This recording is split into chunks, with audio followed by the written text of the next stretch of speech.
¿Qué tal amigos? ¿Cómo están ustedes?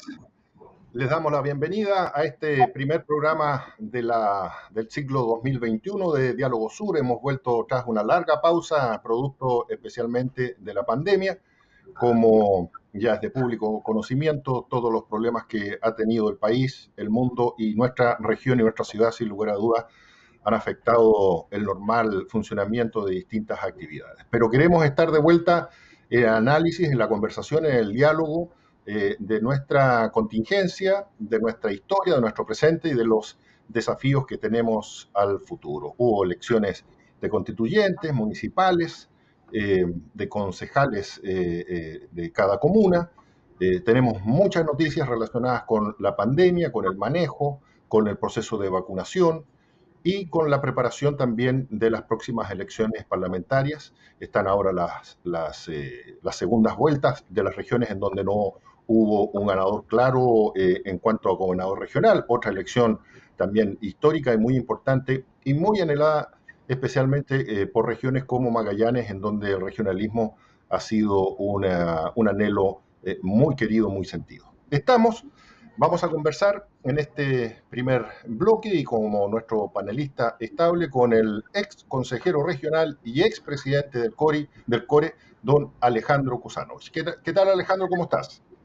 ¿Qué tal, Gonzalo? Encantado de estar en el programa de vuelta de nuevo y un saludo a todos los magallánicos que son nuestros fieles auditores y siempre nos están preguntando cuándo volvemos. Bueno, ahora estamos.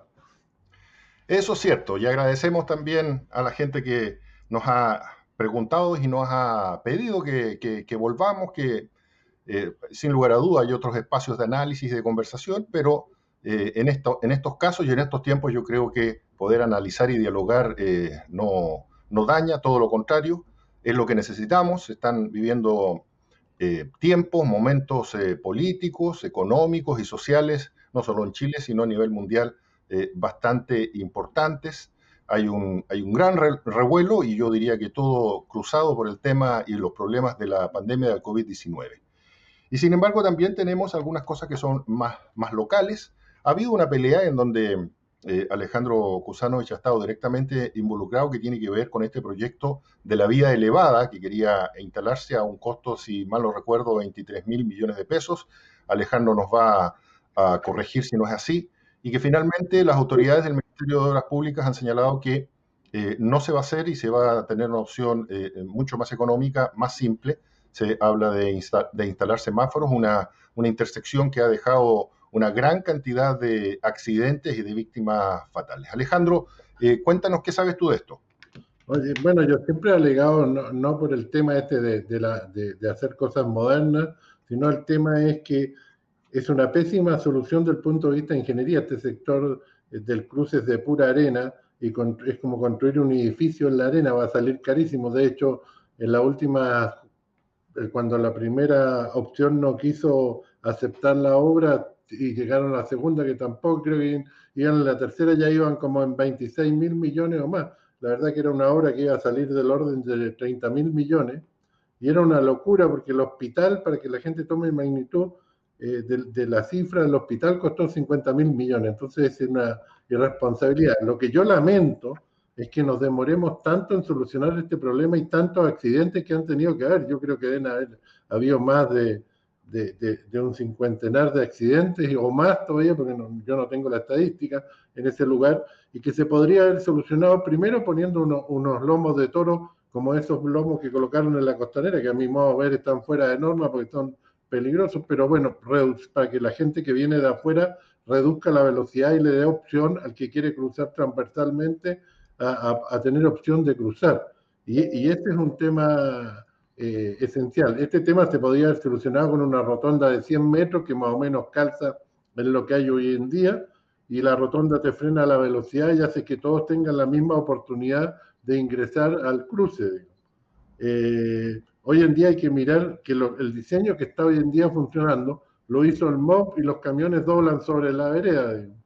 Así que la verdad que el MOB de repente no es ninguna garantía de que diseña bien las cosas. Digamos. Pero lo que más me molesta es que nos demoremos tanto en tomar una decisión. Yo creo que lo de los semáforos debió haber estado hecho hace un montón de tiempo, por lo menos iba a dar igualdad de cruce a todo el mundo. Y lo que pasa es que esta es una zona urbana, este sector, y hay que bajar la velocidad. Uno lamentablemente llega de afuera a muy alta velocidad porque te acostumbras a andar rápido, pero en ninguna parte hay una chicana, una mini rotonda o algo que te haga disminuir la velocidad al llegar al cruce. Alejandro, más allá de la solución técnica que tiene este cruce, que indudablemente algo hay que hacer, ¿no es cierto? Por supuesto. Hay un tema de fondo que tiene que ver con el nivel de conexión que tienen las autoridades con las soluciones a los problemas que demanda la gente. Y yo creo que aquí ha habido al principio unas señales muy erráticas en donde se insistió en hacer un proyecto que a todas luces, más todavía en situación de pandemia, con toda la estrechez económica, no tenía justificación, no era racional, pero costó mucho que las autoridades escucharan, llegaran finalmente a unas conclusiones mucho más lógicas y que en definitiva se hiciera escuchar la voz de la región, porque yo diría que salvo algún concejal, si es que mi memoria no me falla, no recuerdo a nadie más, haya estado la Cámara de la Construcción, que estuvieron a favor de esta vía elevada, pero el resto de las voces regionales estaban en contra. Hay un tema de fondo, de que las autoridades escuchen y puedan tener una mayor sintonía con lo que quiere la gente y las soluciones razonables para las demandas de la ciudadanía. Sí, mira, este es un tema súper importante porque el MOB, si bien es cierto, hizo algunas reuniones ahí, pero de participación en teoría, pero lo hacen a una hora que uno no puede ir, o etcétera. Pero yo creo que lo esencial es que todas las obras tienen que ser, sobre todo en una comuna como Punta Arenas o cualquier comuna, tiene que ser aprobada por los concejales y también tiene que ser aprobada por los consejeros regionales, porque son los que representan a la comunidad. Y en este caso se estaba invirtiendo esta plata sin consultarle a nadie, sin consultarle a los concejales de la comuna de Punta Arenas, sin consultarle a los consejeros regionales, pero sin embargo el MOB viene a pedirle plata al gobierno regional a través y que se lo apruebe el CORE para hacer puentes, etcétera. Pero en este caso, que era una tremenda suma, no le pedía permiso a nadie. O sea, es como una falta de respeto hacia las instituciones que representan a las personas en Magallanes. Así es. Hay a propósito, quedémonos un poco en este tema del respeto a las regiones, ¿no es cierto? Un tema que además no tan solo es muy anhelado y muy claro en Magallanes, sino que además ha sido un tema que se discutió mucho a propósito de las elecciones a la Convención Constitucional, sino que además se ha dado un paso muy importante que es la elección de los gobernadores regionales. Algunas voces han señalado que aún tiene muy pocas atribuciones. Ya hubo con el actual y electo gobernador regional por Magallanes, Jorge Fríes, una suerte de polémica con las autoridades del gobierno regional por el lugar en donde iban a funcionar, que parece menor, pero que no es tan menor porque tiene que ver también con una constitución simbólica del poder. ¿Qué te ha parecido a ti? ¿Qué anhelos tienes? Tú que eres un conocedor además del ámbito del Consejo Regional en cuanto a que haya un nuevo o que haya esta nueva autoridad, un gobernador regional electo por los habitantes de la región, que sabemos que todavía no tiene grandes atribuciones, pero que en definitiva puede implicar un cambio. ¿Cuál es tu visión? Mira, yo creo que es un tema que es un avance importante en la descentralización. Yo creo que van a haber obviamente conflictos entre los gobernadores elegidos y el representante del gobierno, el, ¿cómo se el Delegado presidencial. delegado presidencial, se me había ido la palabra, el delegado presidencial, van a haber conflictos porque en el fondo la figura del intendente actual se divide en dos. Básicamente los poderes son tres, uno es parte del Ejecutivo, la otra la parte del gobierno regional y donde está involucrado el gobernador elegido y el Consejo Regional. Y más o menos son los tres poderes que se dividieron ahora, antes estaban los dos en una sola persona, entonces van a haber divisiones que pueden crear conflictos. Al final este tipo de cosas que no son ni chicha ni limonada, digamos, eh, yo creo que es un avance, pero todavía falta mucho hacer. Es lo que de repente se ha hecho las cosas a media y que pueden generar igual ciertos problemas, pero es un avance porque ya tenemos una persona que representa a Magallanes y va a tener que luchar por la región. Ahora, más allá de las atribuciones que tenga, en el fondo, ¿cuál piensas tú, que fuiste presidente del Consejo Regional, que en el fondo entiendo yo que el gobierno, nuevo gobernador regional va a ser una suerte de presidente del Consejo Regional? Ahí hay que conversar, hay que dialogar. En el Consejo Regional están representadas distintas visiones, distintas sensibilidades políticas, y hay que tener capacidad de diálogo, pero también capacidad de enfrentar a las autoridades nacionales, de pelear. Hay que ser un poco, digamos, fuerte, también vehemente, decidido, pero también tener ciertas cuotas de diálogo y de poder conversar. ¿Cuál es tu visión? Mira, yo creo que hay un refrán que dice que la valentía es la principal de las virtudes porque es la que asegura la existencia de todas las demás. Este es un tema esencial. Yo creo que hay que tener valentía y yo creo que al estar elegido y representado el gobernador por los votos de las personas en la región, que a mí me habría gustado que hubiera sido el 50, sobre el 50%, hubiera sido ideal para que nadie se queje y se preste para interpretaciones, pero lamentablemente los parlamentarios no hicieron bien las normas, pero lo dejaron en 40. Pero bueno, es un tema que tenemos una persona que va a representar, que no va a poder ser presionada, yo creo, por el gobierno central y que puede ayudar a desarrollar la región. En ese sentido, Alejandro, me gustaría saber cuáles son las principales desafíos. ¿Dónde piensas tú que hoy día en Magallanes, que está levantándose la región que tiene el nivel de vacunación más alto de Chile, pasamos a la fase 3, tenemos la esperanza de poder levantarnos? Afortunadamente, al menos en términos de estadísticos, la cesantía de Magallanes no se elevó tanto. Sin embargo, tú, pensando también en la figura del gobernador regional, ¿cuáles piensas tú que son los principales desafíos? ¿A qué debería dedicarse un gobernador regional que asuma en las próximas semanas a reactivar la economía, a fortalecer el sistema de salud, la conectividad? ¿Por dónde pasa hoy día el Magallanes que está empezando a salir de la pandemia los grandes desafíos? Mira, yo creo que uno de los temas súper importantes es generar los proyectos que generen desarrollo en Magallanes. Yo creo que tenemos que apuntar hacia eso. Hay que pelear por el camino a Cabo Froward, hay que, por supuesto, a solucionar los problemas que tenemos en la ciudad, pero todos con una visión racional. Hay que tener una pista de aterrizaje de 3.000 metros en Puerto William internacional para estar al nivel de Ushuaia. Hay una serie de obras que son sumamente importantes, pero requieren creatividad, ingenio para resolver los problemas, pero no gastando plata, cantidades inmensas de recursos, sino que hay que buscar las soluciones sencillas, hay que ser innovador, hay que ser reinventarse, hay que tener equipos de trabajo en proyectos de primer nivel y tratar de invertir la plata que tenemos en temas que detonen desarrollo, que es una de las grandes falencias que yo detecté cuando estuve en el proyecto. La mayoría de todos los proyectos que llegaban eran de pésima calidad y de mal nivel y carísimos. Por lo tanto, es un tema que hay que empezar a solucionar y aplicar la racionalidad. El tema, por ejemplo, el gimnasio un ejemplo nomás, el gimnasio de Porvenir, que todavía no se soluciona, cuando era cosa de comprar un galpón prefabricado y ponerle una pantalla adelante, una fachada tipo Hollywood, y adentro arreglarlo completo con baño, etcétera, oficina y todo lo que quieran.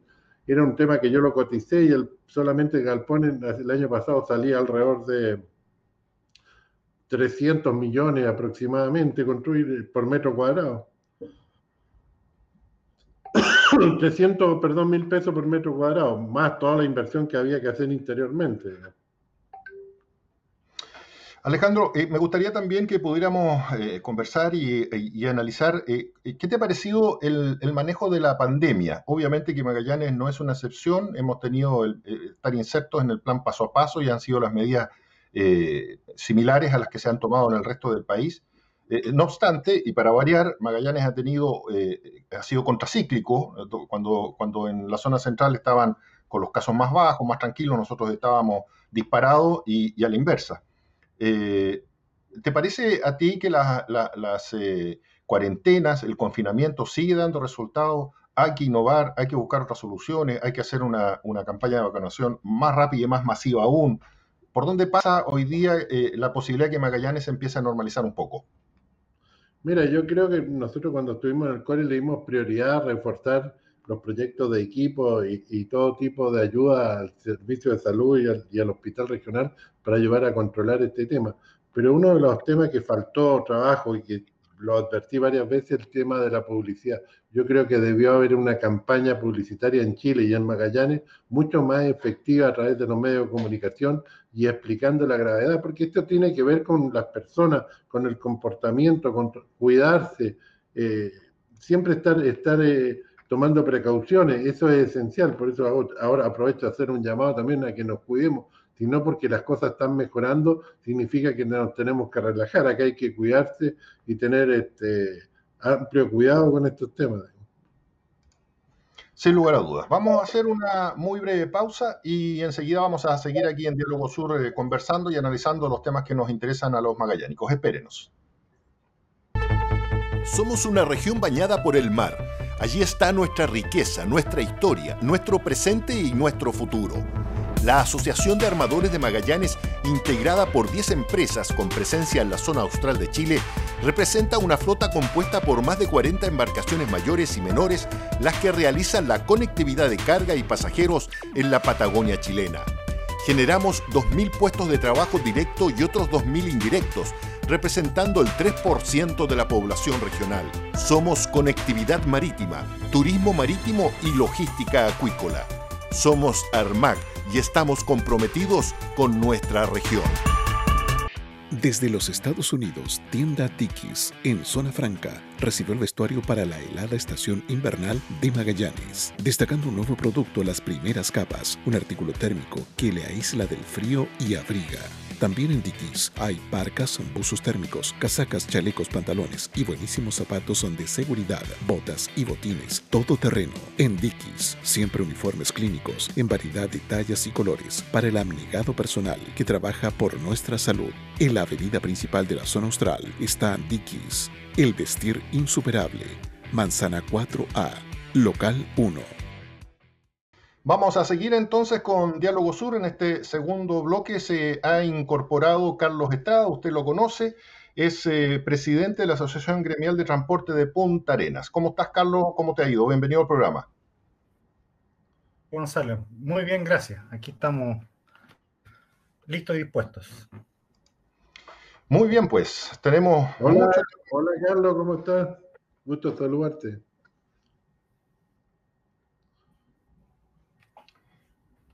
No sé si nos ve y nos escuchas bien, Carlos, porque me parece que tenemos algún problema con la conexión. No, yo veo y escucho bien.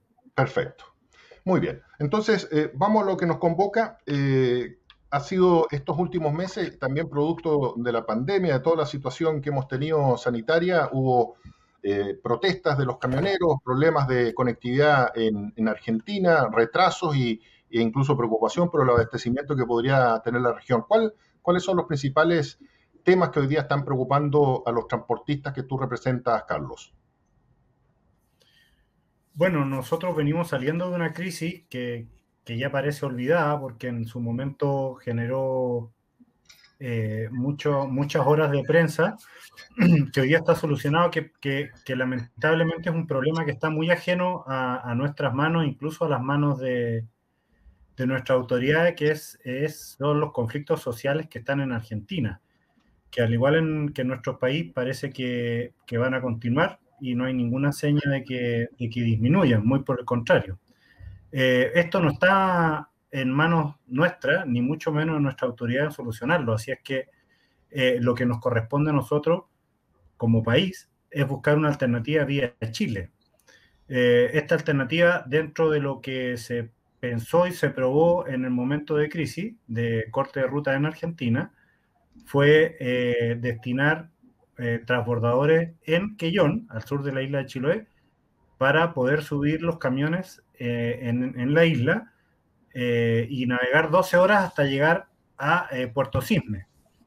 Luego ahí, después de un recorrido de 200 kilómetros, uno ya podría estar en Balmaceda y cruzar a Argentina finalmente, lo que es inevitable, pero ya en la provincia de Santa Cruz.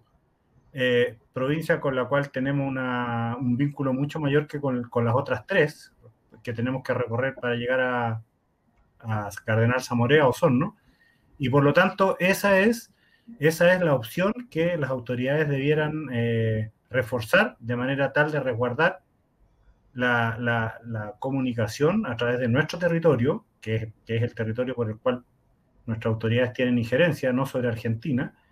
Y bueno, y en su momento se analizó y se vieron las opciones, pero hoy día que el problema está parcialmente solucionado, que es una bomba de tiempo, algo latente, pareciera ser que ya se relajó y que esto va a estar a la espera de una nueva crisis nomás, para reaccionar tardíamente, como reaccionamos de manera reactiva y no proactiva. Ese es el panorama. O sea, no se ha avanzado desde el punto de vista de lo que tiene que hacer la autoridad en relación a dar otras alternativas de ingreso a Argentina para que los camioneros puedan llegar hasta Magallanes. Eso está detenido. Mira, cuando tú consultas a las autoridades te dicen que lo están estudiando y que lo están viendo, pero como gremio no tenemos una participación activa en esa situación. Nosotros propusimos en su momento, y la autoridad lo acogió, habilitar el cruce como... A ver, acordemos que nosotros tenemos un convenio que se llama País con Argentina, que ellos nos permiten su tránsito para unir dos puntos de un país. O sea, Chile necesita unir Osorno con Punta Arenas y debe unir estos dos puntos a través de un tercero, que es Argentina. Y de manera recíproca, nosotros le respondemos de igual manera con la necesidad que tienen ellos de unir Río Gallegos con Río Grande. Entonces, este es un convenio que está vigente y lo que pretenden hacer las cancillerías de ambos lados es presionar y exigir que los convenios se cumplan, pero cuando esto ya no está en manos de las autoridades y hay un piquete o un corte de ruta por un problema sindical de un gremio de la salud en una provincia de Neuquén, ya se escapa de las manos. Entonces, malamente un canciller chileno o un embajado podría exigir algo que no está ni siquiera en el control de la autoridad argentina. Bueno, y estos convenios país que son muy favorables para las dos naciones, entre otras cosas, y resumiendo mucho, deja muy claro que básicamente lo que ellos tienen que hacer con los camiones chilenos en tránsito por Argentina es no exigir nada distinto a lo que exigen el transporte argentino. O sea, hay un principio de equidad y de reciprocidad. Mientras no haya problema de tránsito en Argentina, para nosotros como transportistas, por supuesto que es mucho más cómodo que hacer transbordo o que transitar por la carretera austral, por caminos de ripio de difícil acceso o problemas que son muy vulnerables a las condiciones climáticas. Entonces, para nosotros, lo mejor que puede haber es que siga existiendo esta ruta. Ahora, como hay situaciones que están fuera de control, gremios y problemas sociales que puedan haber en el otro país, y recordando que además tenemos que pasar 4 provincias para unir Punta Arenas con Río Negro. Son 4 provincias las que hay que pasar: Santa Cruz, Chubut, Río Negro, y se me olvida alguna, que es muy difícil de aglutinar las mismas normas en 4 provincias distintas. Nosotros propusimos y fue acogido que se habilitara de manera permanente el cruce Los Libertadores, es decir, que si hay un bloqueo yo pueda subir por la ruta 3 hasta Mendoza y hacer Mendoza-Santiago, lo que en su momento se acogió. Y también pedimos que sea habilitada de manera permanente el cruce por Pino Achao, que para tener una idea es lo que uno entraría a Victoria o a Temuco, por el lado chileno. Entonces, tener rutas alternativas dentro de Argentina sin descuidar la conectividad a través de nuestro propio país, pero por supuesto que es inevitable el uso de transbordadores. Eso es lo que nosotros esperamos que esté latente en caso de que fuera necesario utilizarlo. Carlos, y también me gustaría que Alejandro interviniera en esto. Hubo una propuesta por parte de algunos transportistas o dirigentes de distintos gremios de generar una ruta Chile por Chile, a propósito de los transbordos que tú mencionabas. ¿Cuál es tu visión? Y me gustaría también saber la opinión de Alejandro en relación a la viabilidad de poder hacer una ruta que sea solamente a través de Chile, que implica, entiendo yo, la conectividad no solo terrestre, sino también marítima. Oye, mira, bueno, una ruta... Adelante, Carlos. Ya, gracias. Una ruta Chile por Chile ineludiblemente significa por accidentada, sobre todo en el sur, que prácticamente son puros archipiélagos uno tras de otro, y glaciares, indeclinablemente nos obliga a subirnos a hacer transbordos marítimos, lo que claramente es mucho más complejo, de mayor riesgo y tiene un mayor costo. Entonces, esta ruta Chile por Chile, por supuesto que sería muy buena que estuviese habilitado como una alternativa de emergencia cuando no sea posible realizar el tránsito por Argentina, pero cuando las rutas argentinas estén habilitadas, por supuesto que para nosotros como transporte terrestre de carga, lo obvio, la ruta lógica, es seguir haciendo lo que estamos haciendo hoy día, pero sin descuidar esta ruta alternativa que debiera estar alerta y vigente y dispuesta en el caso que tengamos problemas para usar la ruta. Alejandro. Oye, mire, este tema es súper interesante, el tema del transporte de carga a Punta Arenas. Primero hay que tener claro que de toda la carga que se mueve hacia Punta Arenas, sacando la carga aérea, que no es muy importante, digamos, en container se mueve como un 30% de la carga. En el rolón de Natales se mueve, aumentó, antes era menos, pero ahora se mueve un 30% porque hay dos rolones, uno nuevo que es de 1.600 metros lineales, y el resto de la carga se mueve por camiones cerca del 40 y tanto por ciento por Argentina. Lo que pasa es que cada sistema tiene su ritmo y tiene su modalidad de trabajo. El tema por tierra es mucho más rápido y es puerta a puerta y sin mucho manipuleo, por lo tanto lo usan mucho los supermercados y un montón de industrias porque puede estar en 2 días y medio el expreso en Chile, de Punta Arenas, Chile. Y el tema del rolón te demora entre ir y volver una semana, 3 días y medio, y hay que hacer movimiento, etcétera, igual que el container. Entonces son temas distintos y que compiten en el tipo de carga. Generalmente la carga que se debe tener, que es perecible, se hace por tierra, y es un tema que va a ser difícil. Algunos dicen, no, hay que tener rolones, ¿no? Son temas distintos y por vías distintas. El tema es que no podemos tener un solo cruce. Tenemos el de Mendoza, por supuesto, pero hacia el sur el que más se usa es el de Osorno, que es el Cardenal Zamoré, que incluso a los argentinos les molesta un poco porque pasamos por Villa Angostura y obviamente van a tener que hacer un bypass porque hay un tema turístico, pero no tenemos ninguna otra alternativa de cruce. Por lo tanto, un tema esencial es que el Estado tiene que buscar distintas alternativas de cruce por Argentina que lleguen a la provincia de Santa Cruz. Una de las que plantea Carlos es cruzar ahí en Paso Huemul, en Balmaceda, que es una de las que podría ser más expedita porque porque esto también tiene que ver con que Argentina arregle los puentes, arregle los caminos, traten de pavimentar y para que soporte el tráfico con facilidad. Y se pueden hacer varios otros cruces, pero hay que reforzar el tema de las barcazas ahí de Quellón a Puerto Cisne, que se requiere, eso son 8 horas de navegación, se requiere tener varias alternativas de barcaza, cosa de tener alta frecuencia, y yo creo que es sumamente importante que el Estado se preocupe de potenciar estas alternativas de cruce. Yo creo que es esencial para mantener un tema seguro y tranquilo en el tiempo. Carlos. Sí, claro, el cruce que es importante que estuviese habilitado, Alejandro, es el de Pino Achado, que llega a Victoria o a Temuco, que es un punto referencial.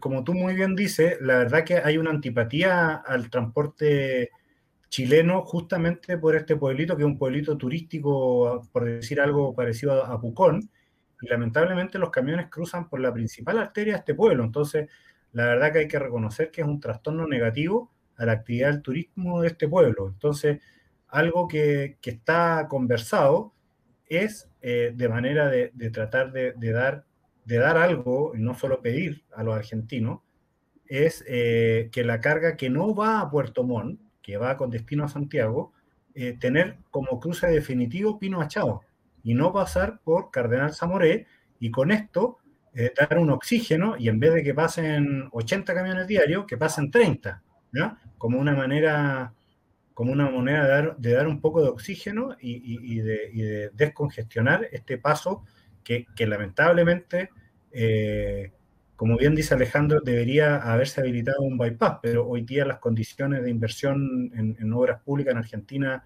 están muy difíciles. Ellos tienen problemas de déficit fiscal enorme, así es que por ahora parece impensado esta posibilidad de hacer un gasto en infraestructura.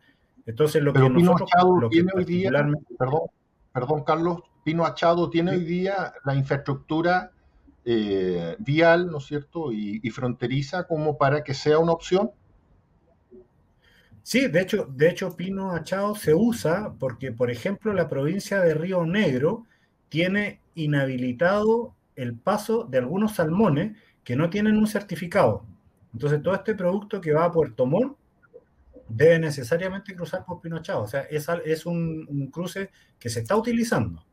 Ahora, lamentablemente, nuestros vecinos faltan al cumplimiento del acuerdo internacional en varios puntos, y no hay que ir a Pino Achao ni a Cardenal Zamoré, sino que acá mismo, por ejemplo, en Monte Aymon, en el cruce más cercano a nuestra ciudad, ellos no tienen un funcionario de SENASA, que claramente es un incumplimiento de la norma y se ha reclamado muchas veces en todos los comités de frontera desde hace muchos años, y ellos sencillamente no lo tienen. Entonces, claro, alguien podría decir, oye, no hay un funcionario de SENASA, que es el equivalente al SAC chileno, no hay un funcionario de SENASA en Pino Achao, pero tampoco lo hay acá en Monte Aymon, y acá seguimos, en definitiva, acá depende de la buena voluntad de las partes para poder funcionar o no. Eso es, pero para nosotros también, ahora que estuvo el tema, que está en tapete el tema de la reciprocidad, en algún momento los argentinos igual nos hacen ver que en este convenio país-país, ellos hacen uso de 200 kilómetros en Chile para unir Río Gallegos con Río Grande, y nosotros hacemos uso de más de 2.000 kilómetros en las rutas de ellos. Entonces, claro, no hay una proporcionalidad, y ahí cuando nos toca negociar, nos enrostran que claramente nosotros hacemos uso mucho más carreteras que ellos de nosotros, sin pagar peaje y qué sé yo. Entonces, lo más sano es cooperar para que las dos naciones se sientan cómodos, y este convenio país-país perdure en el tiempo, y por ello a mí me parece una colaboración de tratar de dar oxígeno a Cardenal Zamoré y no sobre la sobrecarga que tiene hoy día el tráfico. Alejandro. Sí, lo importante acá es que existan alternativas, porque cualquier cruce que tiene no podemos poner los huevos en una sola canasta. Hay que tener varios cruces, cosa que si hay algún cruce que tiene problemas o se vuelve conflictivo, tengamos alternativas. Y lo ideal es que sean alternativas también que sean prácticas y competitivas, digamos, que no aumenten el costo del transporte. Pero tienen que haber varias rutas a través de Argentina que pasen por distintas provincias. Como ellos tienen, las provincias son un poco federales, cada una tiene sus problemas distintos, y es bueno tener distintas alternativas.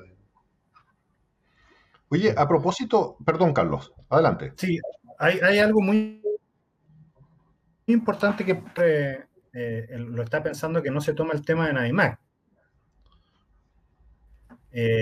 En el caso particular mío, yo hago la ruta Santiago-Punta Arenas, y para mí hoy día no es comercial usar Nadimac, porque no solamente es más lento el tramo marítimo, sino que yo tengo que esperar, probablemente si soy despachado un día a carga y llego, por dar un ejemplo, un martes a Puerto Montt, y el buque sale recién el viernes, a los 3 días de navegación tengo que sumarle los 2 o 3 días que lo tengo que esperar en el puerto. Y particularmente no me sirve Navimac, el transbordo de Puerto Montt, Puerto Natales, y mucha gente dice, bueno, pero ahí hay una alternativa.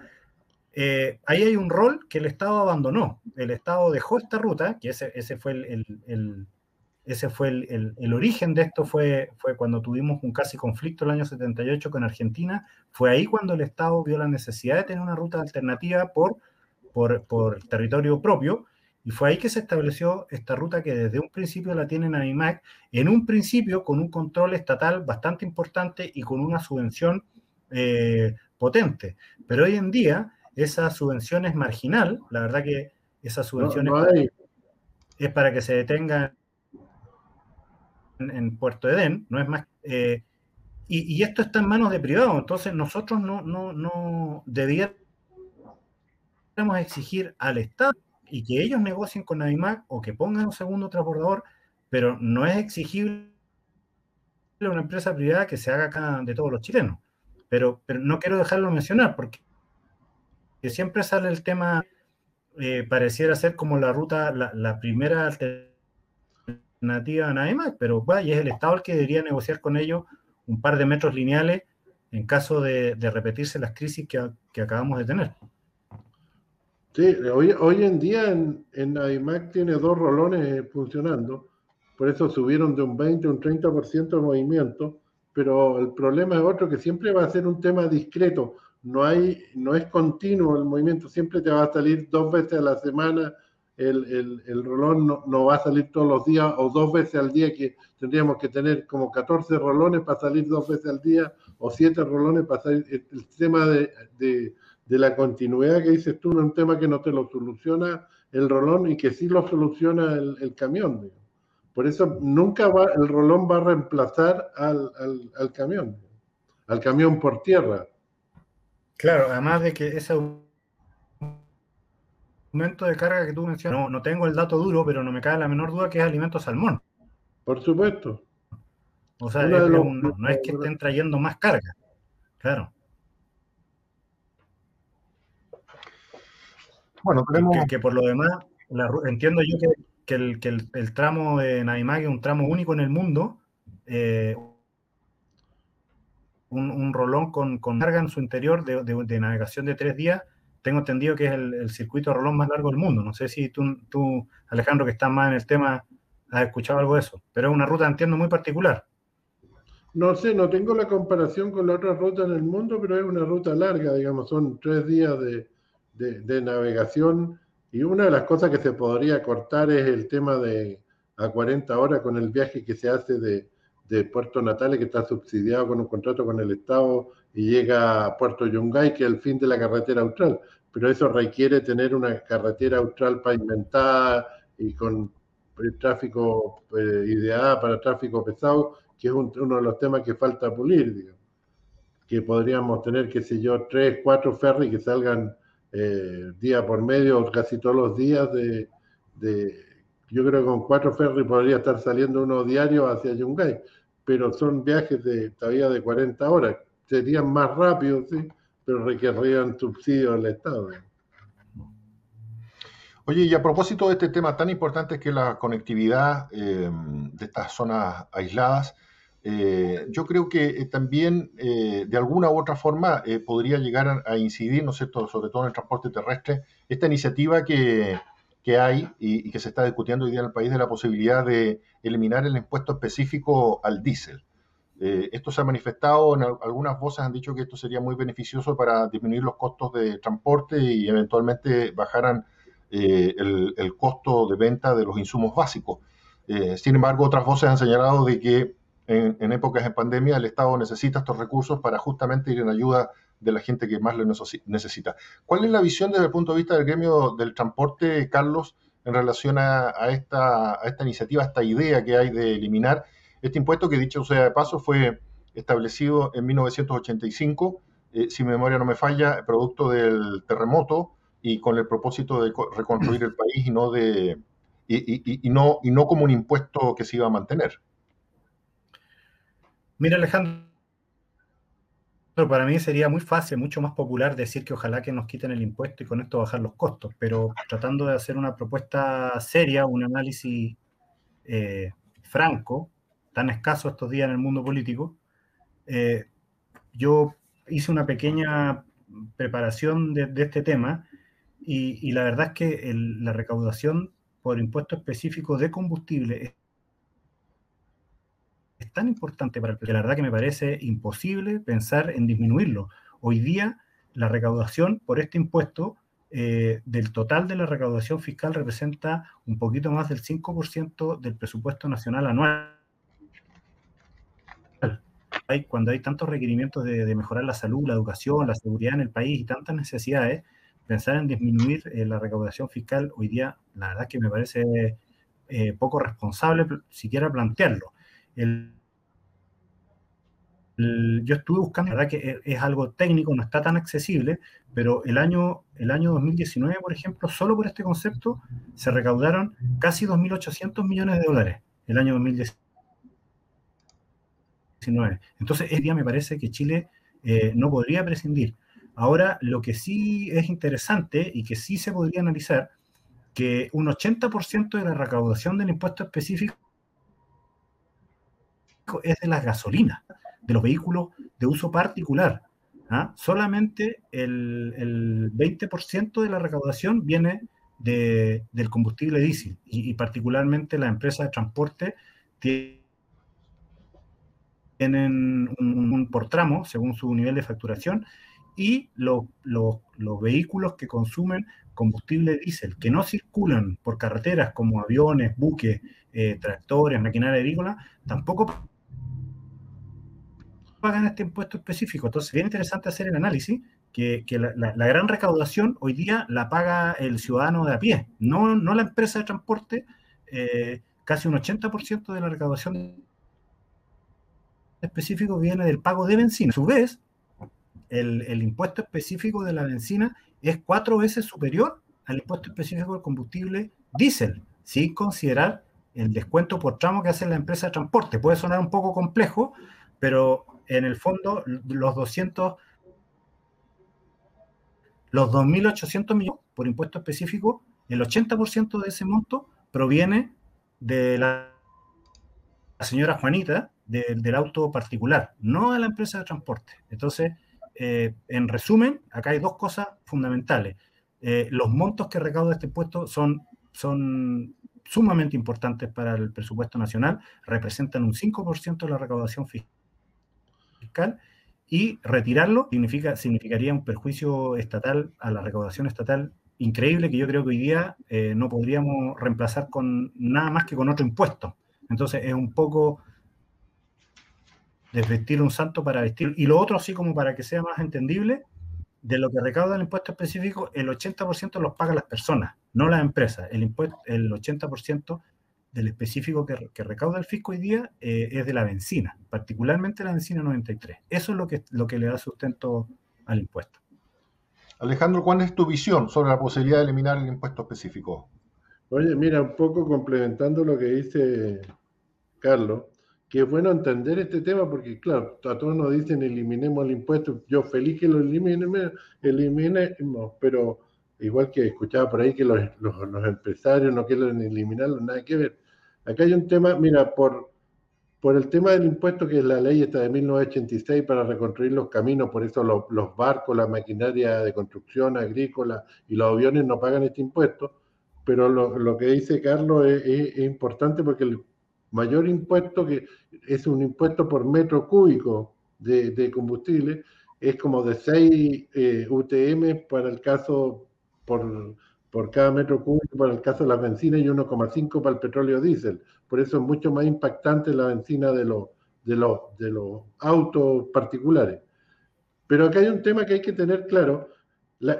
Lo importante es entender que el ingreso del país, el sueldo del país a través de los impuestos es del orden de 41.000 millones de dólares.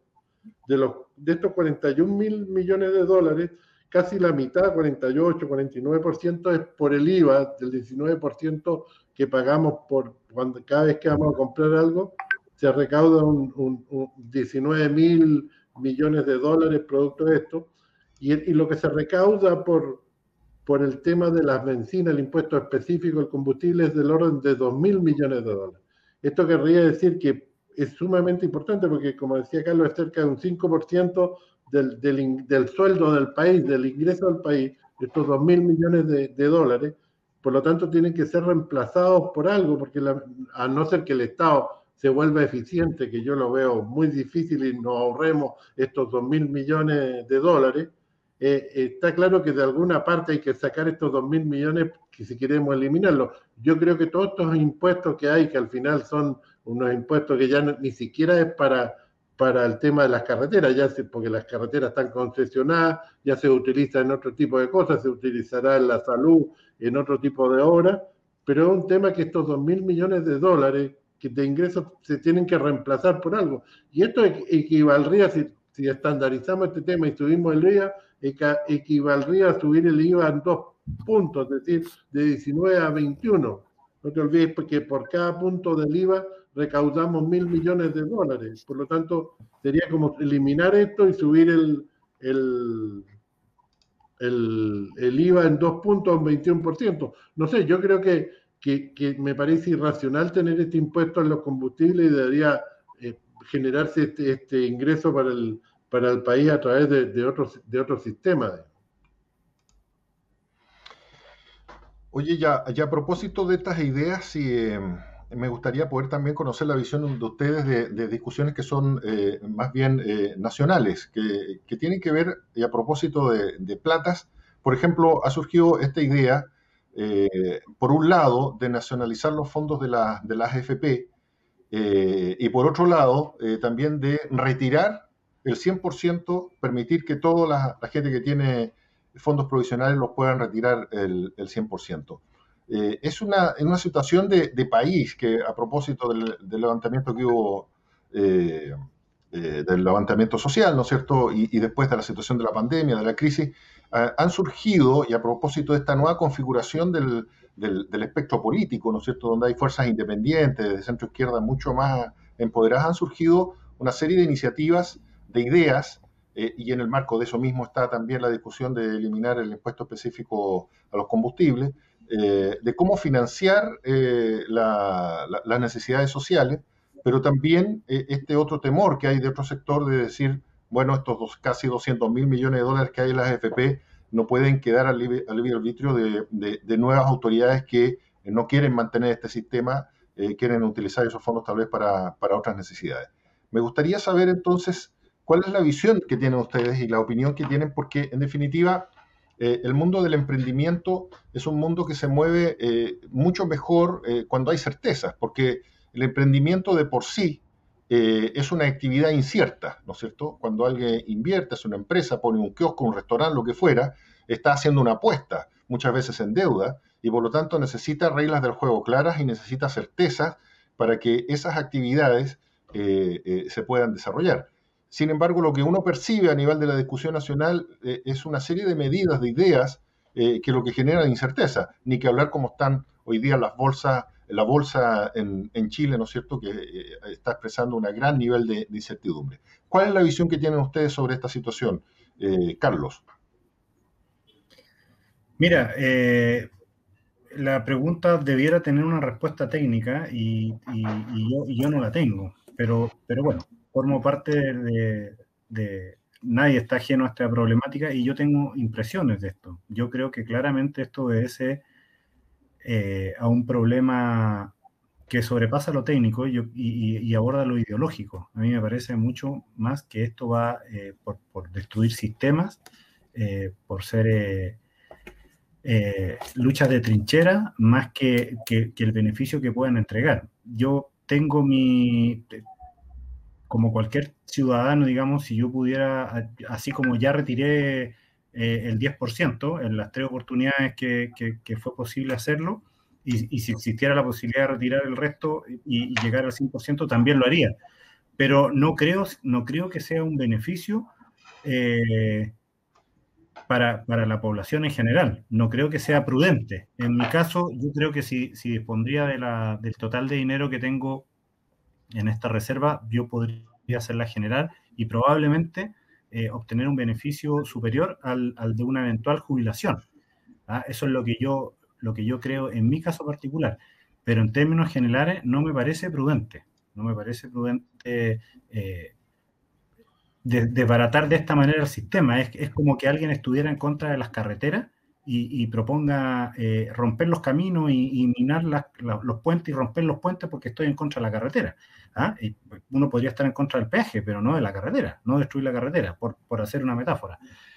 Me parece, como te digo, que esto obedece más a convocatorias electorales o que tiene un sentido ideológico más que lo técnico. No hay ningún sector que haya dado un fundamento técnico respaldando estas medidas, ni siquiera el retiro del 10%, que al principio parecían, o sea, que hoy día justamente parece algo liviano respecto a lo que se está enfrentando en el futuro.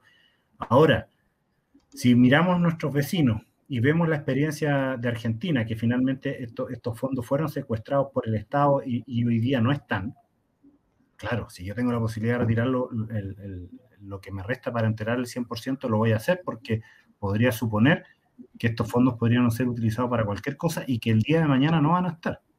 Esa es la percepción, pero como te digo, yo no creo que alguien tenga un argumento técnico para justificar ni el retiro del 10%, ni el segundo, ni el tercero, ni ahora el del 100%, salvo que quieras resguardar tu plata para que no te la vayan a chorear en el futuro. Ese es el único argumento lógico, es sacarla y para que no te la roben, nada más. Alejandro. Oye, mira, lo importante de esto para entender lo que está pasando es entender un poco la historia. Los sistemas de los fondos de la AFP se inventaron o se diseñaron con el objetivo de que los gobiernos de turno no echaran mano a los recursos de las jubilaciones, porque era lo que pasaba antes, que los gobiernos de turno pescaban la plata de todos los ahorrantes y la utilizaban, y después cuando jubilaban la plata no estaba y se ponían a fabricar billetes, generaban inflaciones y cosas de mirar en el tiempo cuando tuvimos inflaciones de 600% anual. La verdad que hoy en día hay países como Venezuela que superaron eso, pero es un tema, pero que se generaron esta idea de que las platas no se puedan tocar por los gobiernos de turno, era este concepto, pero lamentablemente la AFP, que en su inicio tenía un cálculo que garantizaba UF más 4 garantizado y que la AFP tenía que poner la plata si perdían, fueron modificándose todos estos sistemas de cálculo a través del tiempo y fueron favoreciendo a las administradoras de AFP. ¿Por qué? Porque los partidos políticos de izquierda y derecha se fueron coludiendo con sistemas económicos donde les pagaban las campañas políticas o les daban pega en la empresa que controlaba la AFP, y todos los cambios, en vez de hacerse a favor de las personas, se hicieron a favor de las controladoras de la AFP. Y este es un tema que fue destruyendo nuestro sistema económico en Chile, porque fuimos generando abusos, fuimos generando injusticias, que la gente hoy en día está muy molesta, y por eso las cosas en vez de explotan por cualquier parte, digamos. Mira, otro ejemplo es el tema famoso de los multifondos. Los multifondos son discriminatorios porque se discrimina entre la persona que tiene información y la que no tiene información. Y una ley social tiene que ser igual para todos, no puede ser discriminatoria, es una ley social. Tienen que tener todas las personas, independientes del conocimiento o de la información que tengan, tienen que tener la misma oportunidad de tener la misma rentabilidad. Por lo tanto, eso incluso fue inconstitucional. Pero todos los cambios que se hicieron, así que yo hice un resumen hace unos años atrás, fueron todos a favor de la AFP y contra el ahorrante. Y ahora decimos, oye, no funciona. Claro, porque en vez de hacer lo que teníamos que hacer, de irle poniendo un punto más o 2 puntos más a cada año o un año, una por parte que sea del empleador, otra por parte del trabajador, y llegar a un 20% de aporte, que era lo que había que hacer, nunca se hizo. Y al contrario, se hicieron puros cambios que fueron destruyendo el sistema. Y a propósito de eso, Alejandro, ¿cuál piensas tú que sería la solución? Porque en definitiva lo que sí está instalado es que una importante cantidad de jubilados recibían montos que estaban por debajo de cualquier necesidad básica, y más aún ahora que ha habido estos retiros, hay gente que se quedó sin fondos. ¿Por dónde pasa la solución para el tema previsional hoy día en Chile? Bueno, yo creo que lo que hay que hacer siempre es arreglar lo que está malo. Hay otro tema que se me olvidó mencionar, que es la integración vertical. Hoy en día los dueños de la AFP son aseguradoras. Eso es como, no puede ser, o sea, es como que yo tenga toda la cadena. Eso en cualquier parte del mundo, en Estados Unidos, está prohibido. Tú no podés tener integración vertical. De repente te obligan los dueños de la AFP, que son las aseguradoras, a jubilar con una aseguradora. ese tema no puede ser. Acá faltó regulación, faltó copiar la ley antimonopolio de Estados Unidos, aplicarla acá en Chile, que es una ley que tiene más de 100 años y que fue modificada permanentemente. Hay muchas cosas que se debieron hacer y no se hicieron. Y yo creo que lo que hay que, ahora, si tú me preguntas qué es lo que hay que hacer, es arreglar lo que no funciona, no destruir todo, porque destruir todo nos vamos a ir a un sistema que ya está comprobado que no funciona.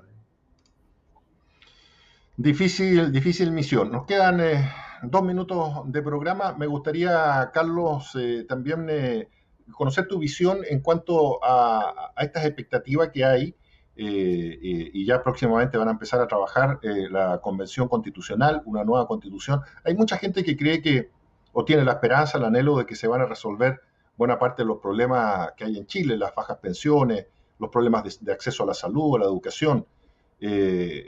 Hubo recientemente un plebiscito y después elecciones en donde la gente se manifestó. Hubo una recomposición en las fuerzas políticas, ¿no es cierto? Mucho candidato independiente, incluso algunos con ideas más yo diría que estaban más bien al margen de lo que era la discusión, el pensamiento político en Chile, se instauraron y esto ha generado gran incertidumbre. ¿Tú tienes esperanza, Carlos, en que una nueva constitución pueda realmente ayudar a resolver los problemas de Chile? Mira, en términos generales, yo creo que Chile era un país que, a pesar de ser un modelo económico en la región y ser un país destacado y ejemplo, particularmente en Latinoamérica, hay muchas cosas por mejorar.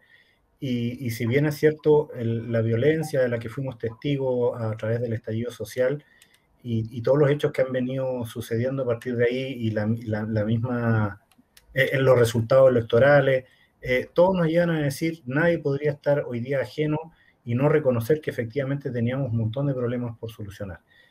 Como recién dijo Alejandro, a mí me parece que puede ser muy positivo que estos problemas se solucionen y mejorar un país que tenía un modelo exitoso, pero que no era exitoso para todos. Y hay mucha responsabilidad de todos los sectores, particularmente de las grandes empresas, quienes querían mantener un sistema de vida, un estilo de vida, sin la preocupación social de que este sistema de vida fuera acogedor para todos nuestros conciudadanos.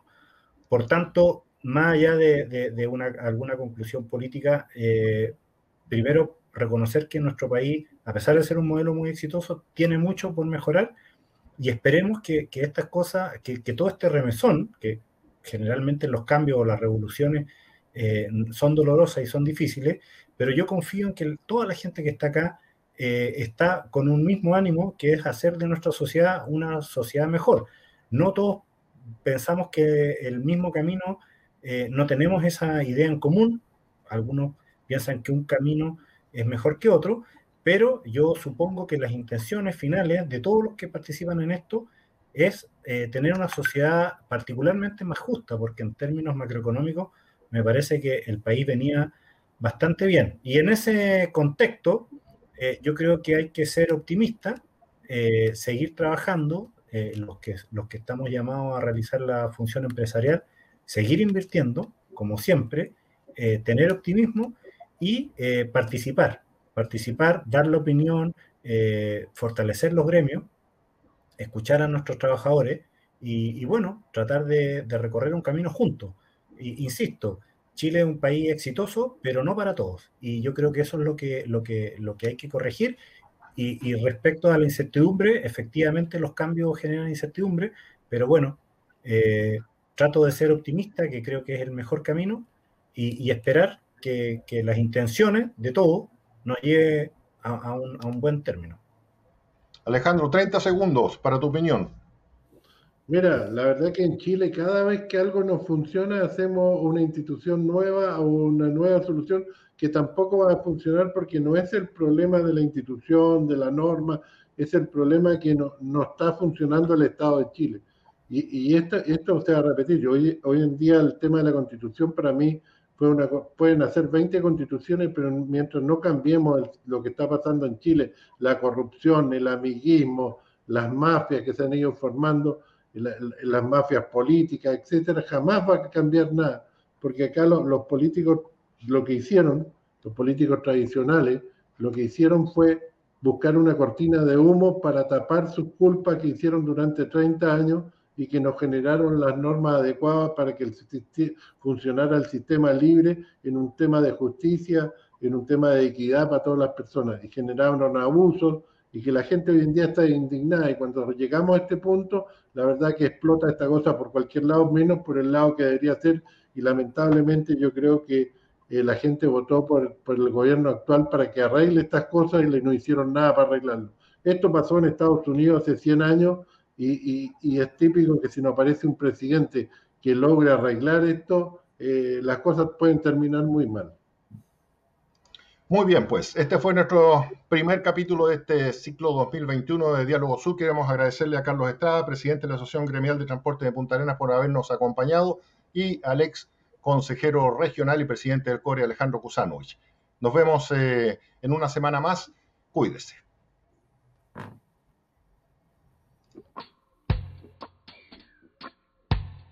Thank you.